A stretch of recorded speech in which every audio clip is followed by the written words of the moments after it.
Welcome to Unlocking Your Truth, another podcast by Dr. Leslie Phillips.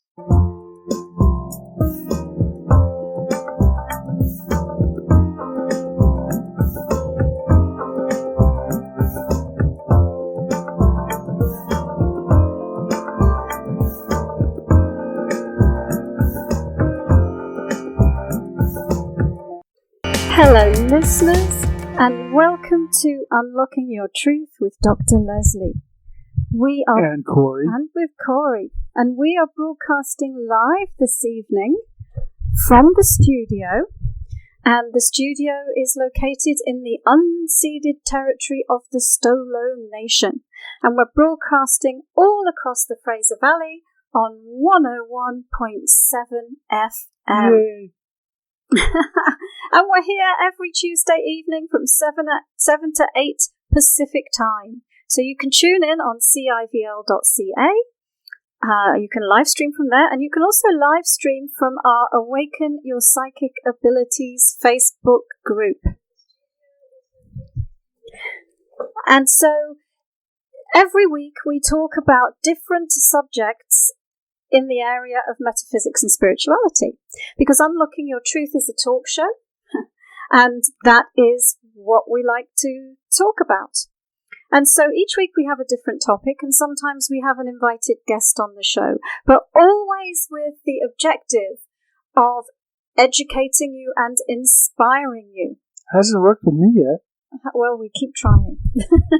Ooh, you're saucy tonight. Every week for 4 years, we've been doing the show. And so we realized that it's been a little while since we focused the show topic on psychic abilities. So that's what we thought we would talk about this evening, is psychic abilities. And specifically, your unique profile of psychic abilities, which I call your psychic ability blueprint. That's a good one. Yeah, I think I so. like the psychic abilities blueprint. Yeah. I should do yours one day. You have done one. Have I? Do it again. I'd do it again, yes. You know, actually, in looking at some of the posts over the past couple of weeks, I realized that I do have quite a bit of the four clairs, and it's I might want to do the psychic ability again and see how accurate I am on that, because I'm recognizing a lot of the symptoms of being psychic. Oh, it's fantastic. That's fantastic. And yeah, I guess it's been at least 4 or 5 years since you had yours done. Yeah, about that. Probably around the time I first created that. So let me explain, listeners, what I mean by psychic ability blueprint. And the first thing I want to say is, so you are unique. You are a completely unique individual.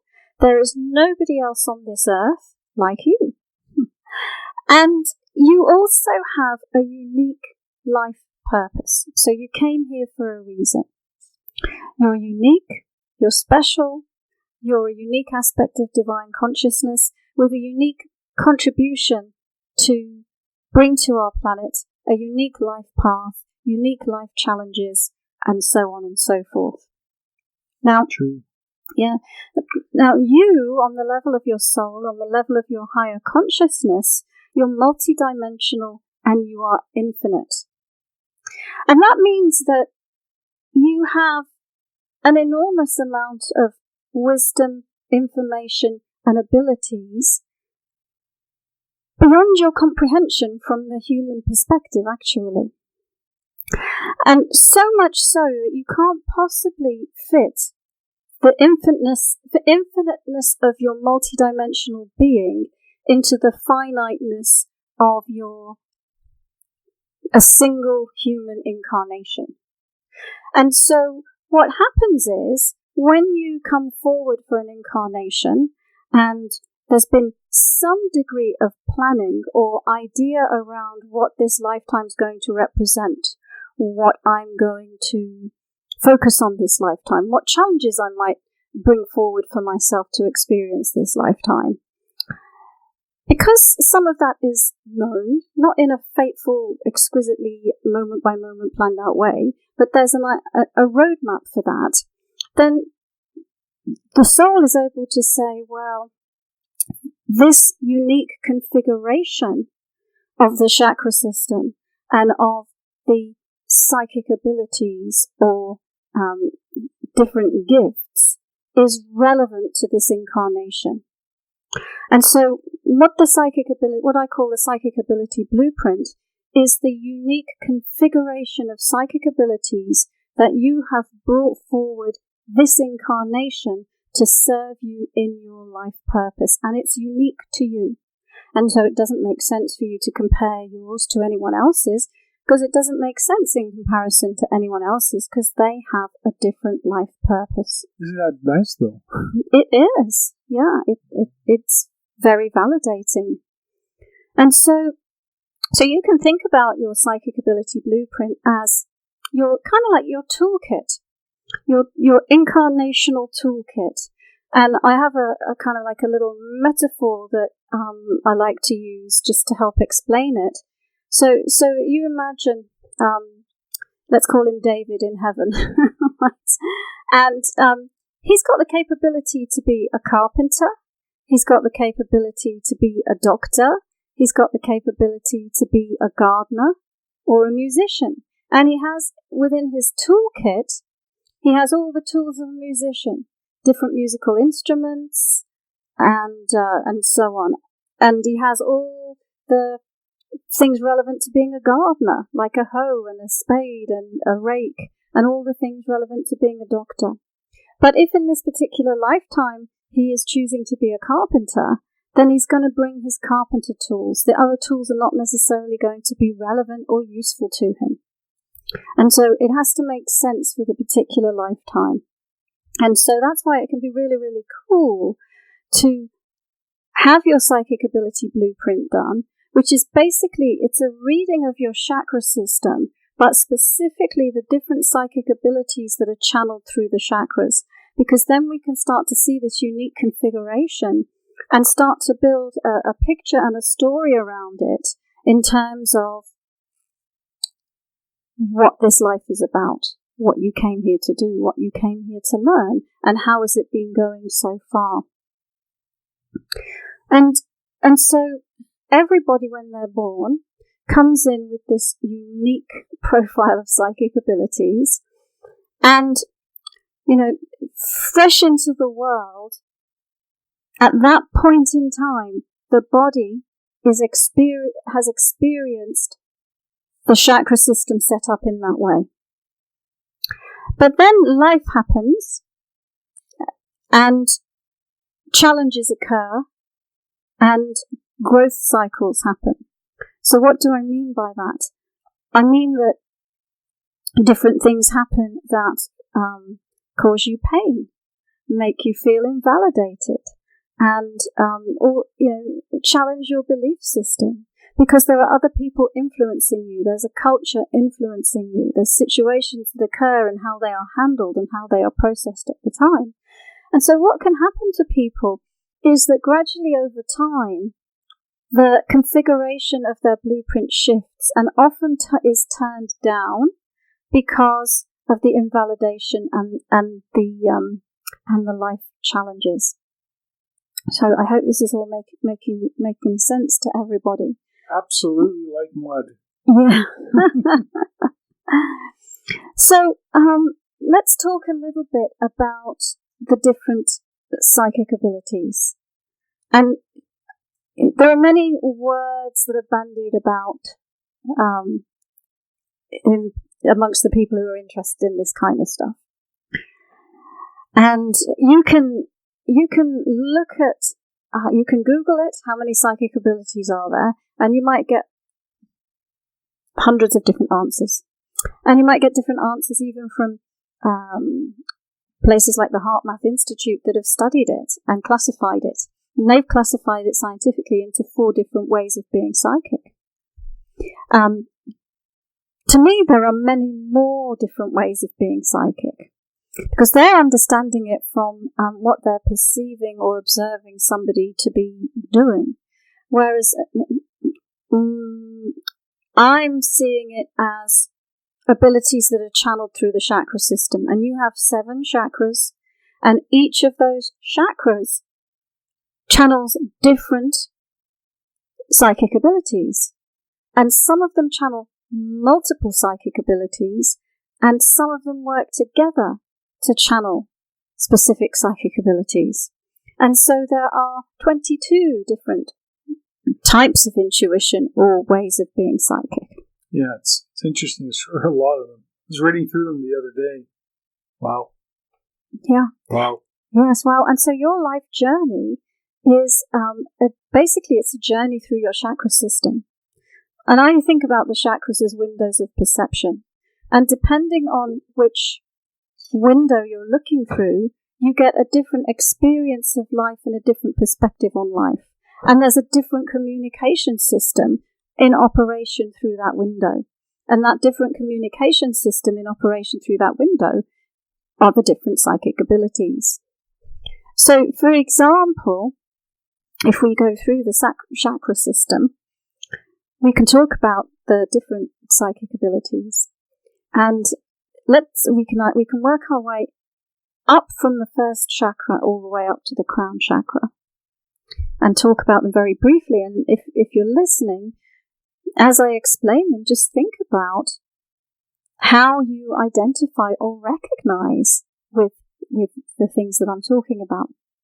So the first chakra, that is the energy center that contains your information about survival, how to stay alive in a physical body in the material physical world. And so when you're looking through that window, it's all about how to stay alive, how to keep the body alive, how to heal the body, how to stay safe, how to find food, and all of those kinds of essential matters. And so the type of psychic ability or intuition that is channeled through that energy center is the survival instinct. This innate sensitivity that we have to intuit a way to stay safe, to survive, and so on and so forth. Such as, what might be, where might I find food, where might I find water, what do I need to do to heal my body, how can I manifest shelter, and so on and so forth.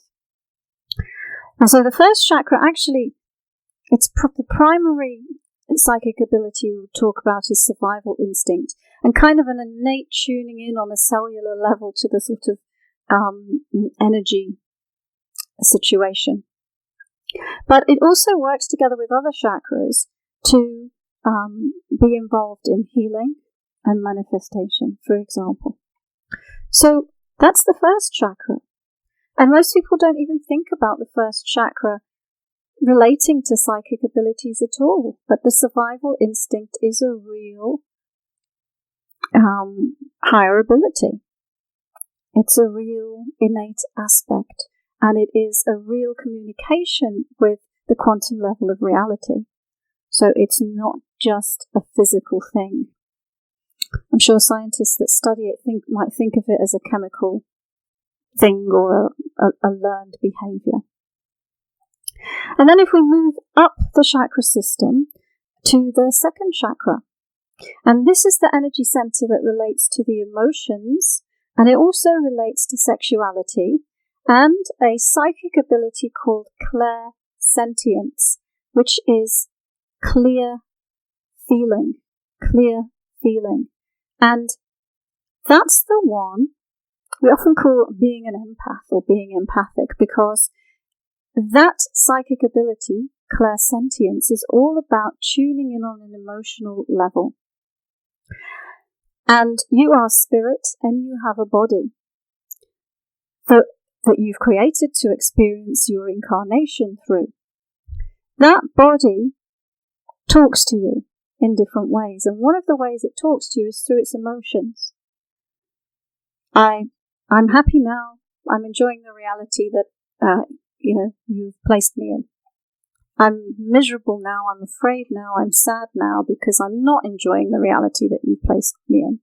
And so the primary purpose of clairsentience is body-spirit communication, so that you, the high vibration spiritual consciousness that has created the body and is creating the life experience, can get some feedback about how in alignment I am. Because if you're out of alignment, the body's going to feel disturbed. If you're in alignment, the body's going to feel great.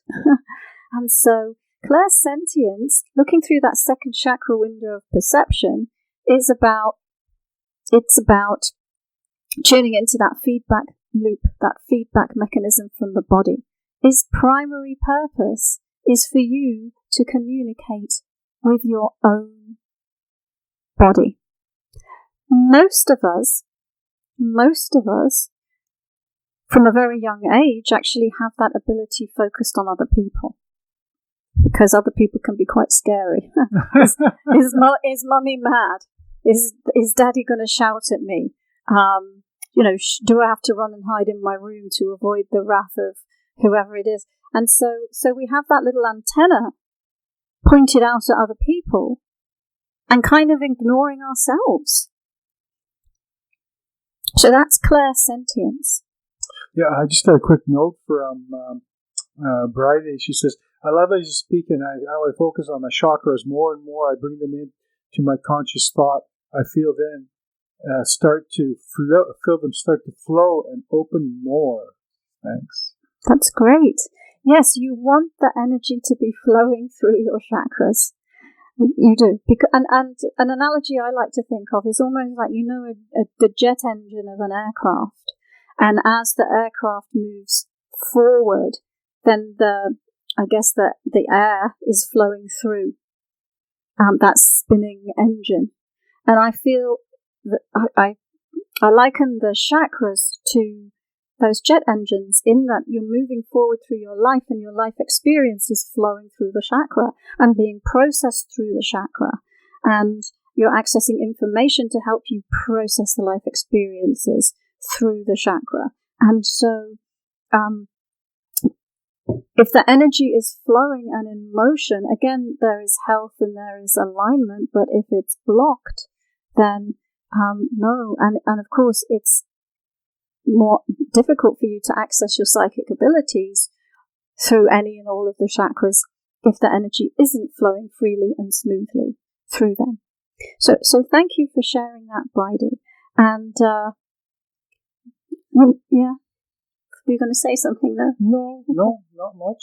Well, and something else that really springs to mind when I think about the comment that you just made, Bridie, is that we often have this idea that, okay, I'm on a spiritual path, and my goal on my spiritual path is to open all my chakras.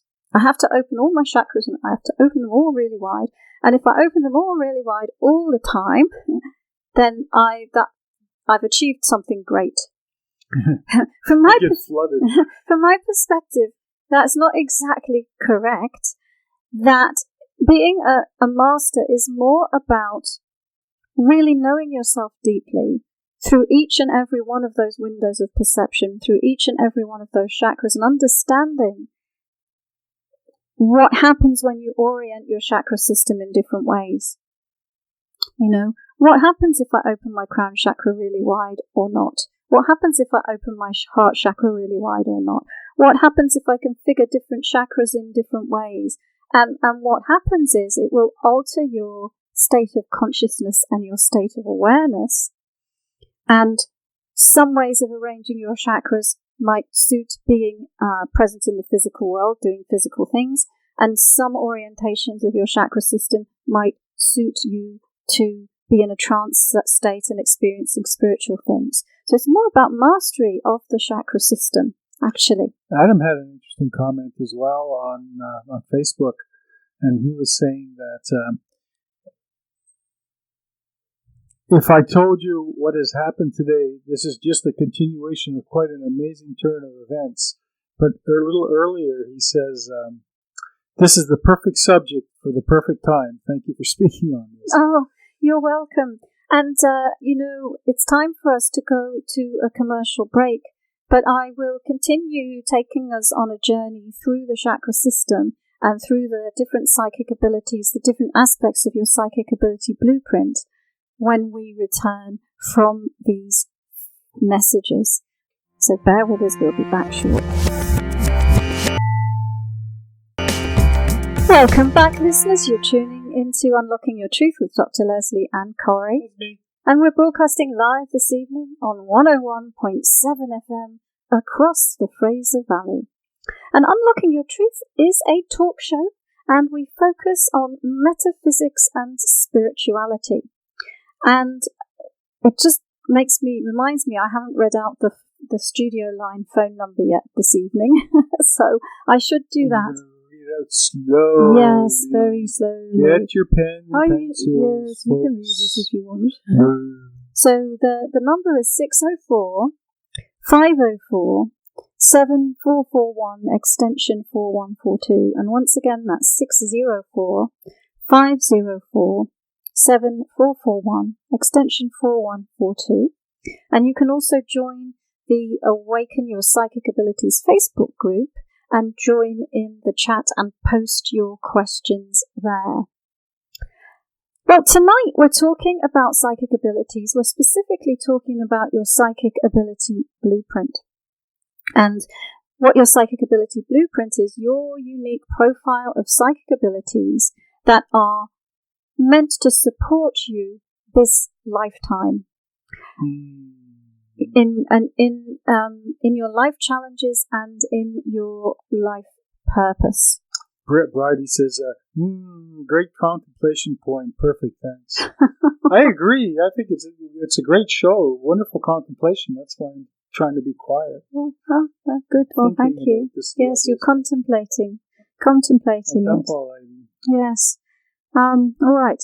So, before the break, we were talking about the second chakra. So let's move on to the third chakra, the solar plexus chakra. Now, the lower three chakras relate very much to the incarnational experience on this planet. The experience of being on the planet, surviving on the planet is the first chakra. The experience of being in a body, surviving in a body, reproducing in a body is the second chakra. And the third chakra takes us to an expanded awareness of earth plane reality, because that takes us into the astral plane. And the astral plane it's a layer of, how can we describe it?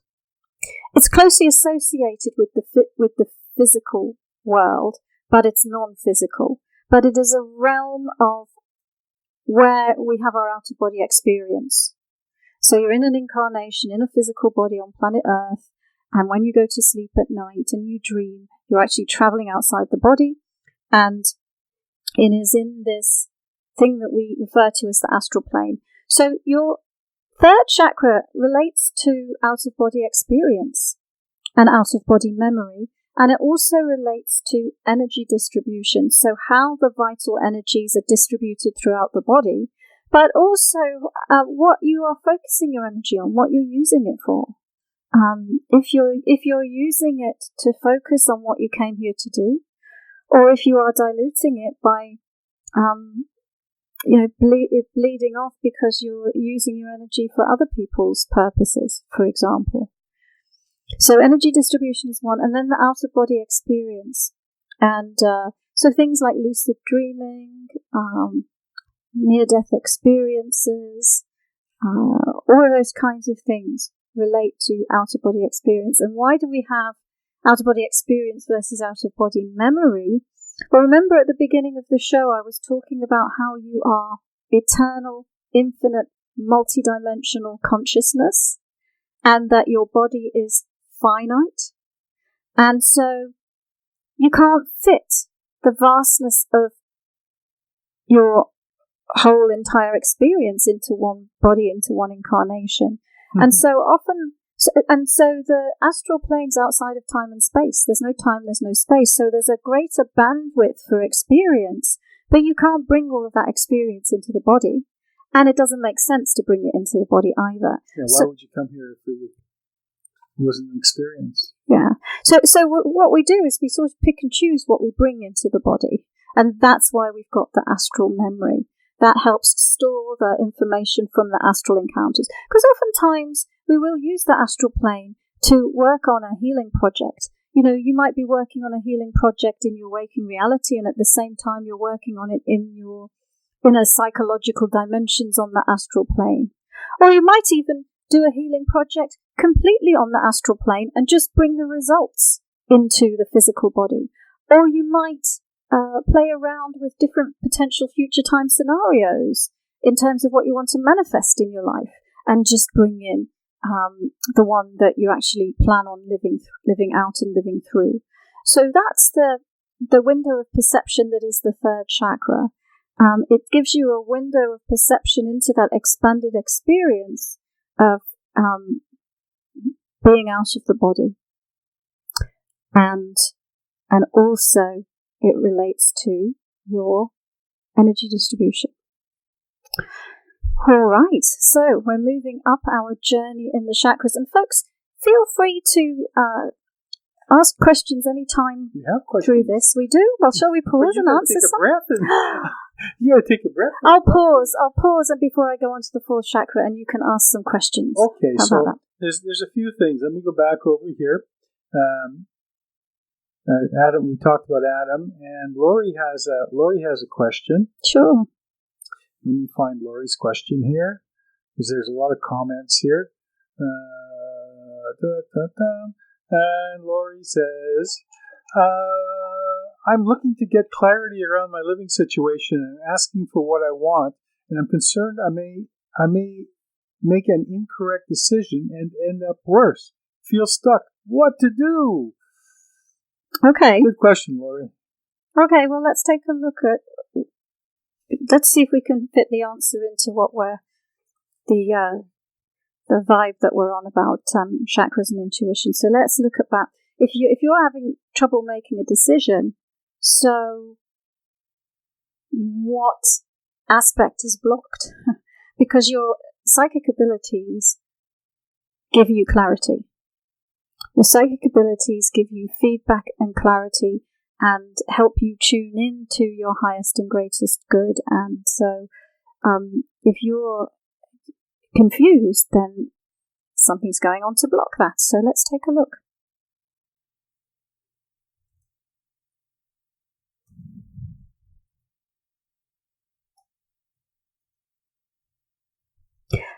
And it's interesting that we asked this question when we were talking about the third chakra, or in between the third and fourth chakra. So Laurie will understand what I mean by this, but I'll explain it to everybody else. Perfect pictures, Laurie.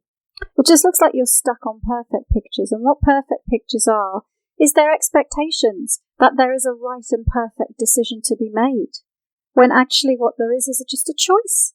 And there's no right or wrong, it's just the choice that you make that steps you into the reality that it steps you into.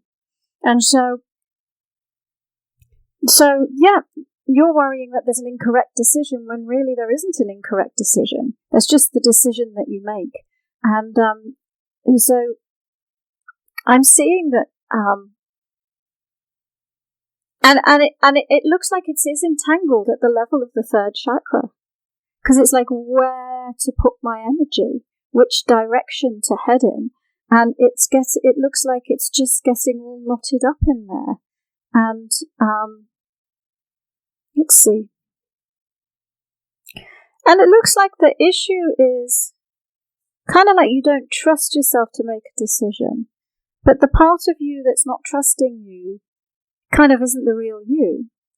It's that what we might call the pain body, or the ego consciousness level, that has had a bunch of challenging experiences where it has judged itself to have made wrong decisions.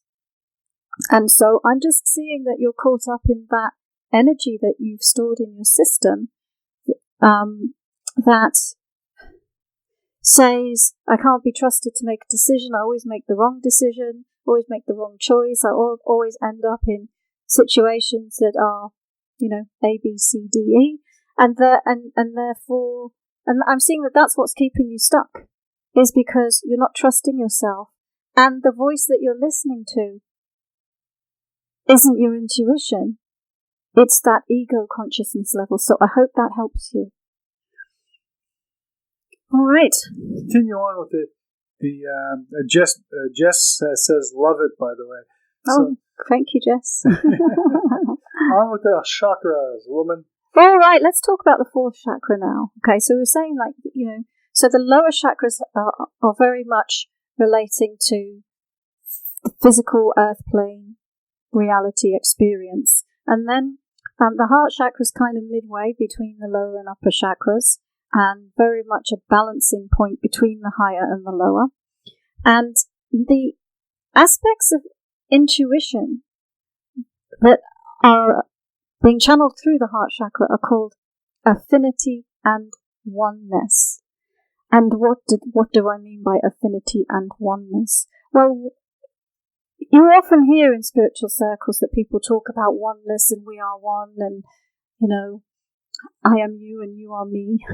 and ultimately it's true. Ultimately we are one. Ultimately we are all emanations or projections of consciousness from the ultimate source that some of us call God, some of us call the great all that is, or supreme being, whatever your word for it. So ultimately we are one. But here on earth, in the earth plane experience, in the physical body experience, we are kind of pinched off from that oneness in a way, so that we can have an experience of uniqueness and individuality.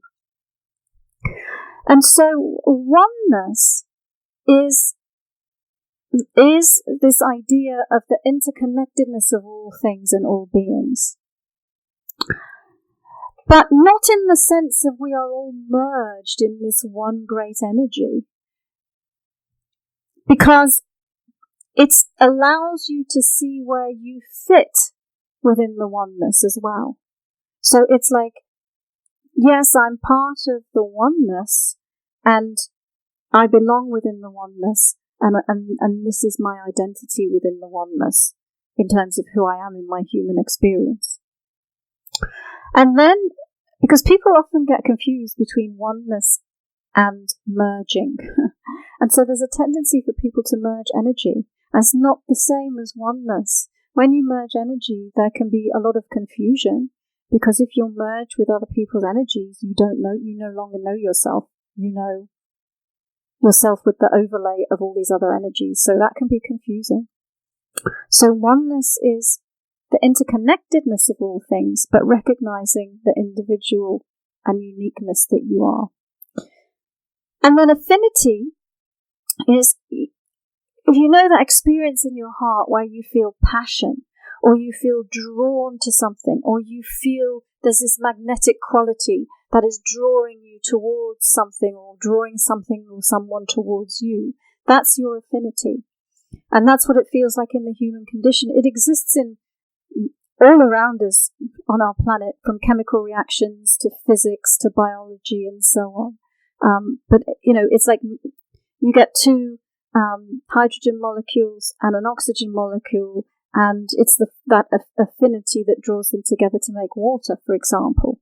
But in the human condition, you can feel it in your heart chakra, and it's that force that magnetizes you to things, that draws you towards things, and can be a really great guide for you moving forward on your path, because you can feel in your heart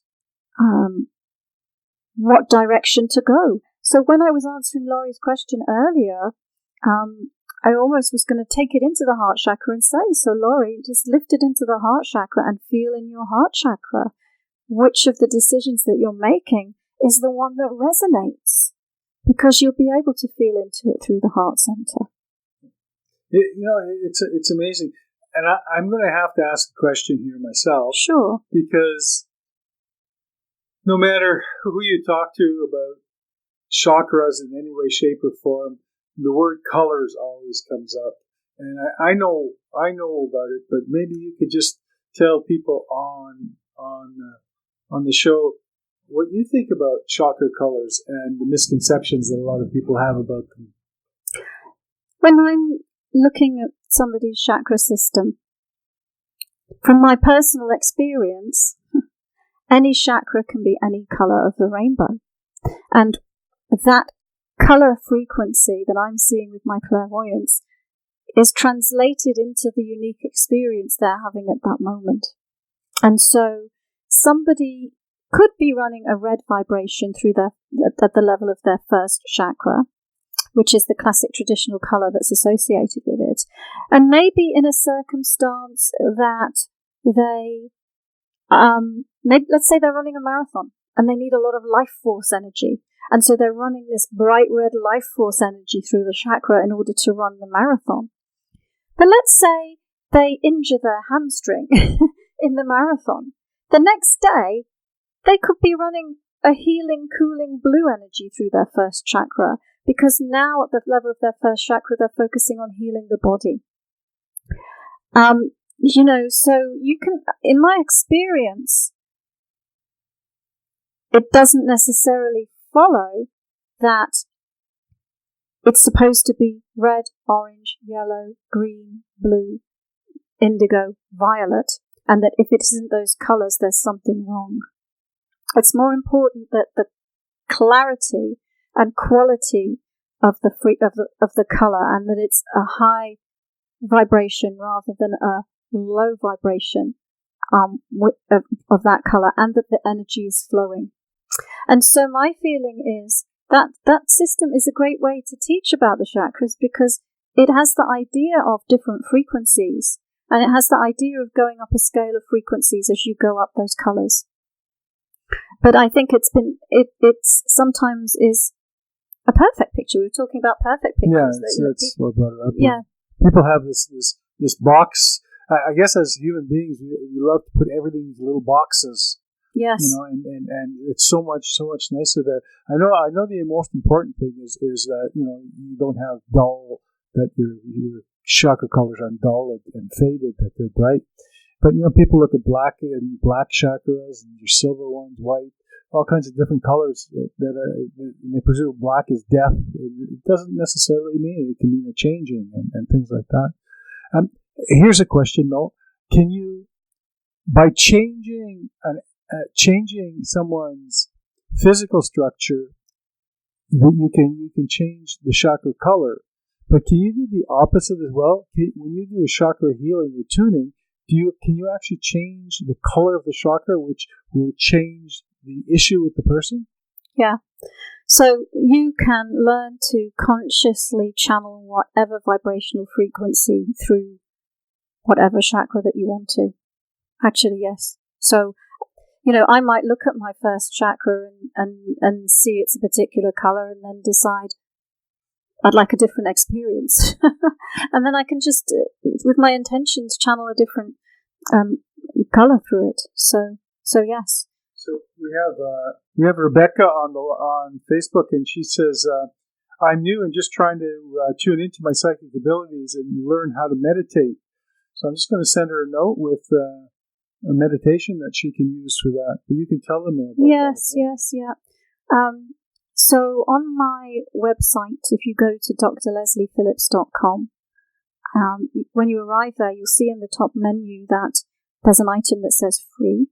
And if you click on that, there'll be a menu that gives you a list of free things that you can download. And one of them is a starter meditation kit. And that's really, guided meditations are really easy to start meditating with. So meditating is easy enough, but it's about focusing your meditation on specifically what you want to do. That might be a little bit challenging, because then you're in your head at the same time as trying to meditate. So these guided meditations will help you with your grounding, and also with accessing your pineal gland, which is the center of your psychic abilities. And there's many different types and styles of meditation, and some of them will help you develop your psychic abilities more than others. And that's obviously because I'm about teaching you how to activate your psychic abilities. The meditation techniques I teach do that. So if I'm seeing that it's time to go to another break, we might have to do Psychic Ability Blueprint Show Part 1 and Part 2. Let's see. But anyway, I'll see you back in a minute, folks. We're just going to some ads on the radio show. Welcome back, listeners. You are tuning in to Unlocking Your Truth with Dr. Leslie and with Corey. That's me. And tonight we're talking about psychic abilities, and specifically your unique profile of psychic abilities, which I refer to as your psychic ability blueprint. And we've been taking a journey through the windows of perception that are your chakras. And so far, we've journeyed through talking about the first, second, third, and fourth chakras and the different psychic abilities that are channeled through those windows of perception. And so we're in the last section of the show. We've probably only got about 10 minutes left. So we were thinking we might do part 2 of this next time we're live. Sounds good. So did you have some questions, Corey? Well, what I have here is the telephone number again, if anybody's listening in and want to call in, 604-504-7441. That's 604-504-7441, extension 4142. But no, I have a couple of questions here. Well, I'm thinking we should do that and maybe next time do the 5th, 6th, and 7th chakra. Sure. And then we'll just use the rest of the show for some questions. Yeah, so anyone wants to ask a question? Yeah. So here we go. Here's one. It's an email question that came in. Can I use my power to feel a presence in my home? How do I exercise this power? Is this the only one I have? So that's an interestingly stated question. Can I use my power to sense a presence in my home? Sounds like they're already sensing a presence in their home. And is that the only ability that they have? We don't have a name associated with that. No, there's no name, there's no place. Okay. Well, let's take a look. They're anonymous. Let's take a look at this anonymous person and their question. It's not me. So, yeah. So, one psychic ability that we haven't talked about yet is psychometry. Another name that it's often used to call it is clairtangency or clear feeling.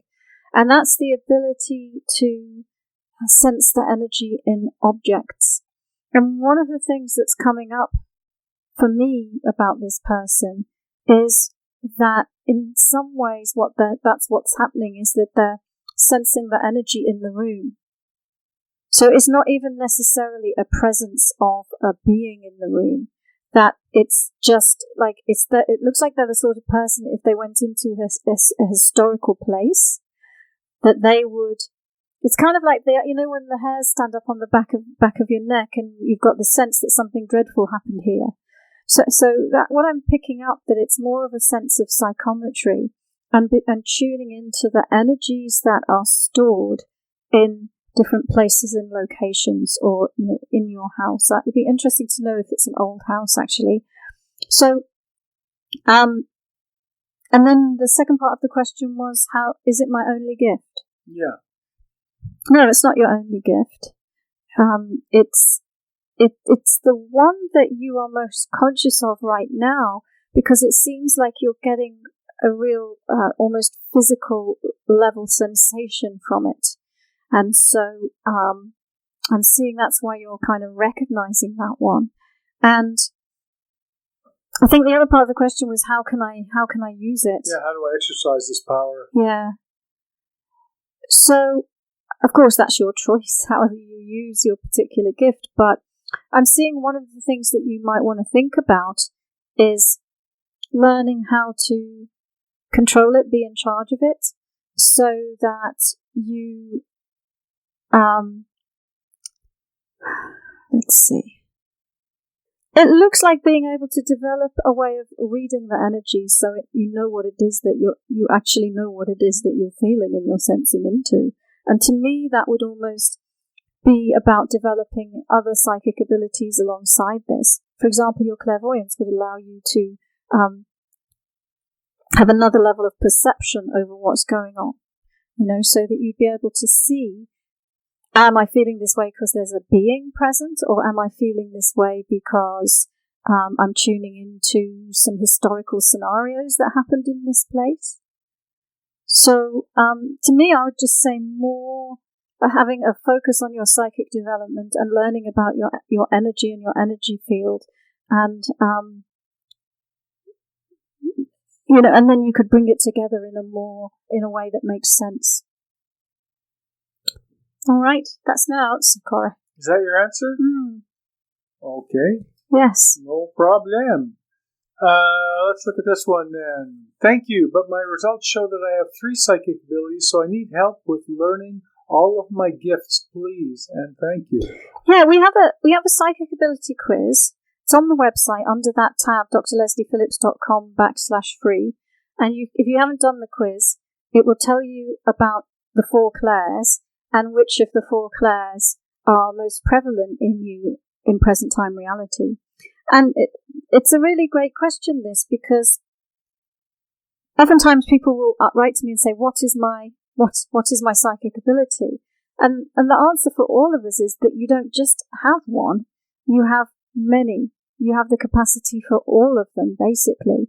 And so quite often when people do that quiz, they come out as having multiple ones that they notice and recognize within themselves. And that's absolutely normal because, we all have many different gifts and abilities. And as I was explaining at the beginning of the show, in any incarnation, you bring different ones forward because they are something that can be helpful to you in the life experience that you're planning for yourself. And sometimes we will bring a focus in on a particular ability because we want to plug and play and we want to use that ability in our life. Sometimes we will have a level of emphasis on it because it's an area of development for us and it's an area of challenge that we're planning on overcoming. So in that case, what you will experience is a whole range of challenges that map directly to that chakra and to that particular psychic ability. And so what it might be experienced as is a whole bunch of blocks. And somebody in that situation might say, well, I don't have this. But actually the opposite is true. You have a big, strong focus on that because you're looking to transcend some developmental steps that are associated with it. So, in fact, that's something that we could talk about a bit more detail next time. Well, it's tough out there. Again, being human, as human beings, we're so susceptible to what other people think of us or think we should be doing. And shouldn't be doing, I think even more so than should be doing. That's a great point that I'd like to just respond to because I meet a lot of people who've taken a psychic development course, someone else's psychic development course, and they feel like a failure. And it's often because either they're being taught that there's a specific experience they're supposed to have, and if they don't have that experience, they're not doing it right. Or they're comparing themselves to other students, or they're comparing themselves to the teacher. And because the other students or the teacher are having a particular type of experience, and they're not having the same as these other people, then they think that they just can't do it, or they're bad at it, or they're wrong, or then, because of all these shoulds and should nots that you're talking about, Corey. And so, I always help these people by helping them to see their uniqueness. And so maybe everyone in the class was able to see stuff, but maybe right now your focus is on knowing stuff. And you're brilliant and you can get the same information that anyone can get when they're seeing stuff. You're just getting it through another channel, right? You're just focusing more on the crown chakra than the 6th chakra. Mm. And so that I'm glad you made that point. Well, we've got 2 questions here, and we're going to have to be very short on them. Okay. And the first one's from Adam. Sorry, I had to take a phone call. Today's been quite amazing. Started last night with a message I received during meditation. I can sum it all up that when a person simply lets go and allows themselves to just breathe, all the clarity and confirmation information they need comes freely. Does that make sense? Yeah. Absolutely. It does make sense, Adam, and I'm a great advocate for keeping it simple as well. Yeah. And and one of the things that it seems to me that you managed to do in that meditation is let go of resistance. Yeah. That if there was one word that we could associate with all blocks to everything, it's resistance. It's the word resistance. So by letting go of resistance and relaxing and being in a completely receptive and non-resistant state, then everything falls away and what emerges is clarity, like you're describing. And as the boards say, resistance is futile.